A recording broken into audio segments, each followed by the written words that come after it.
महाबळेश्वर गिरिस्थान नगरपरिषद इमारत ही प्रत्यक्षात बराच काळ बांधकामाच्या प्रतीक्षेत असल्याने नवनिर्वाचित नगरसेवक नेमके कुठे बसणार असा गहन प्रश्न सध्या महाबळेश्वर वासियांना पडला आहे।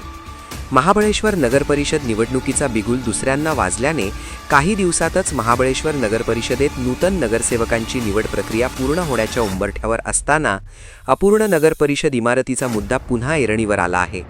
लाखो रुपये खर्च करून जेमतेम 25-30 वर्षांपूर्वी उभारली गेलेली दिमाखदार वास्तू काही क्षुल्लक कारणावरून तत्कालीन कारभाऱ्यांनी आपल्या स्वार्थासाठी पाडून महाबळेश्वरची अस्मिता धुळीस मिळवली आणि नवीन प्रशासकीय इमारत अद्याप पूर्णत्वाला आलेली नाही। परिणामी नवनिर्वाचित नगरसेवक प्रत्यक्ष कामकाज कुठून सुरू करणार हा प्रश्न समोर आलाय।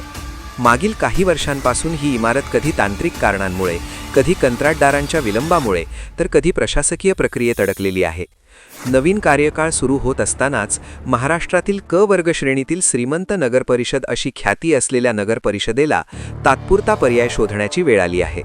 स्थानिक नागरिकांमध्ये याबाबत नाराजी स्पष्ट दिसत आहे। प्रशासकीय काळात अनेक महत्त्वपूर्ण निर्णय घेण्यात येऊन करोडो रुपयांची कामे सुरू करण्यात आली, मात्र इमारत काही वेळेवर तयार होत नाही। आता नगरसेवकांनी कुठे बसायचं, लोकांनी तक्रारी कुठे द्यायच्या असा प्रश्न नागरिक विचारत आहेत।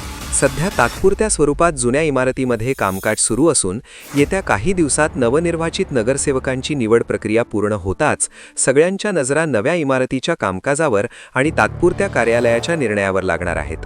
प्रशासनाने देखील आता आपली विलंब रीती बंद करून कामाला गती देणे गरजेची असल्याची मागणी नागरिकांकडून होत आहे। कारण सध्याच्या नगरपरिषद इमारतीची दयनीय अवस्था पाहता ओसाड कोपऱ्यात महाबळेश्वरच्या विकासाचा श्वास अडकलेला दिसतो। कारण जुनी इमारत, अरुंद जागा, कानाकोपऱ्यात ठेवलेल्या फाईली, गर्दीने भरलेली कॉरिडॉर्स आणि याच ठिकाणी गेली अनेक वर्ष शहराचं प्रशासन धावत पळत चाललंय।